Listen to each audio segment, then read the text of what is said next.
സംസ്ഥാനത്തിന് തനത് വരുമാനം കണ്ടെത്തി മുന്നോട്ട് പോകേണ്ടതിന്റെ ആവശ്യകത എന്ന് പറയുന്നത് കേരളത്തിന്റെ ഒരു ജീവിത നിലവാരം എന്ന് പറയുന്നത് അത് പിന്നോട്ട് പോകാൻ കഴിയാത്ത ഒന്നാണ്. ഇപ്പോൾ കേന്ദ്രമന്ത്രിമാരൊക്കെ കഴിഞ്ഞ ദിവസങ്ങളിൽ നടത്തിയ പല പ്രഖ്യാപനങ്ങൾക്കെതിരെ, പലതരം പരാമർശങ്ങൾക്കെതിരെ വലിയ വിമർശനം സംസ്ഥാന സർക്കാരിന്റെ ഭാഗത്തുനിന്ന്, മുഖ്യമന്ത്രിയുടെ ഭാഗത്തുനിന്ന് വരെ ഉണ്ടായി.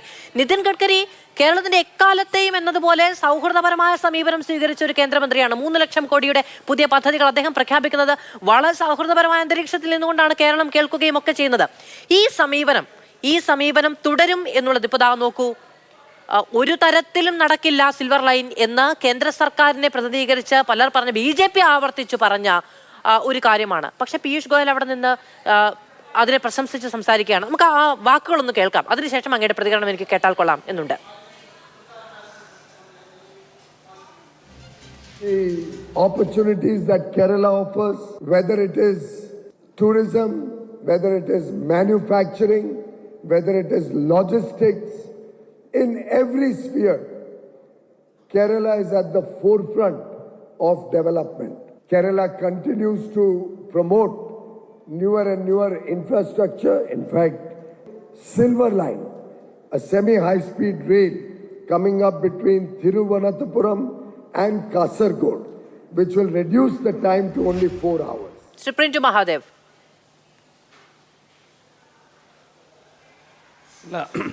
ഈ കേന്ദ്രം ഒരിക്കലും ഈ സംസ്ഥാന സർക്കാരിനെതിരല്ല എന്നുള്ള കാര്യം വളരെ വ്യക്തമാണ്. ഇവിടെ ആസൂത്രിതമായിട്ട് കേന്ദ്ര സർക്കാരിനെ വരിഞ്ഞു മുറുക്കുക എന്നുള്ള ഒരു പ്രചരണം, അതിപ്പോൾ ക്ഷേമനിധി ആയിക്കോട്ടെ, ആശാ വർക്കർമാരുടെ കാര്യമായിട്ട് അതൊരു കുപ്രചരണം നടത്തിക്കൊണ്ടിരിക്കുകയാണ്, ഒരു പൊതു CPM ഇടതുപക്ഷ സ്റ്റൈലിന്. പക്ഷേ ഞങ്ങൾ വളരെ ഉദാര സമീപനമാണ് ഈ സംസ്ഥാന സർക്കാരിനോട് ഉണ്ടായിട്ടുള്ളത്. മധു, കഴിഞ്ഞ 10 വർഷം കൊണ്ട് 2,26,000 കോടിയുടെ വികസേതര പദ്ധതിയേതര പ്രവർത്തനങ്ങൾക്ക് ഫണ്ട് നൽകിയിട്ടുള്ള സർക്കാരാണ് ഈ നരേന്ദ്രമോദി സർക്കാർ. ഇപ്പോൾ തന്നെ നമുക്ക് 3 ലക്ഷം കോടിയുടെ പ്രഖ്യാപനം വളരെ ഓപ്പൺ ഫോറത്തിനാണ് പ്രഖ്യാപിക്കുന്നത്. അതിനകത്ത് തർക്കമൊന്നുമില്ലല്ലോ. പിന്നെ ഗഡ്കരിക്ക് മാത്രം ഒരു സംസ്ഥാന സർക്കാരിന് സ്നേഹം അങ്ങനെയൊന്നുമില്ല. കേന്ദ്ര സർക്കാരിന് ആകെ കേരളത്തിൻ്റെ വികസന സമീപനത്തോട് വളരെ ഉദാരമായിട്ടുള്ള സമീപനം തന്നെയാണുള്ളത്. ഇപ്പോൾ സിൽവർ ലൈന് ഞങ്ങൾ എതിരാണെന്ന് പറഞ്ഞത് കേരളം സമർപ്പിച്ച DPR-നെതിരെയാണ്. കേരളം വെച്ചിട്ട് അതേ DPR വെച്ചുകൊണ്ട് സിൽവർ ലൈൻ നടക്കില്ല എന്നാണ് പറഞ്ഞത്. അല്ലാതെ അതിവേഗ ട്രെയിനുകൾക്കോ ബുള്ളറ്റ് ട്രെയിനുകൾക്കോ ഞങ്ങൾക്കെതിരല്ല. ഇപ്പോൾ Mumbai to Ahmedabad bullet train വരുന്നു, അതിവേഗ ലൈനിലാണ്. ഇനി നോക്കൂ, ആ രീതിയിലേക്കാണ് ഈ രാജ്യം മാറിക്കൊണ്ടിരിക്കുന്നത്. അതുകൊണ്ട് സംസ്ഥാന സർക്കാർ ഇപ്പോൾ വെച്ചിട്ടുള്ള ആ DPR-മായി ബന്ധപ്പെട്ടുള്ള അതിനാണ് ഞങ്ങളെതിരെ. അല്ലാതെ ഞങ്ങൾ ഇവിടെ അതിവേഗ ട്രെയിൻ വരുന്നതിനോ അല്ലെങ്കിൽ അതിവേഗ റെയിൽപാത വരുന്നതോ 4 മണിക്കൂർ കൊണ്ട് കൊച്ചിയിൽ നിന്ന് തിരുവനന്തപുരത്ത് എത്തിക്കാൻ ഞങ്ങളെതിരല്ല.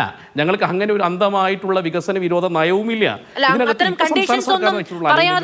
അങ്ങനെ ഒരു വേദി ആയതുകൊണ്ട് മാത്രമാണ് എന്നുള്ളതാണ്. തുറന്ന പിന്തുണയല്ല സിൽവർ ലൈൻ എന്നുള്ളതാണോ BJP മനസ്സിലാക്കുന്നത്? അല്ല, ഒരു സംശയം വേണ്ട.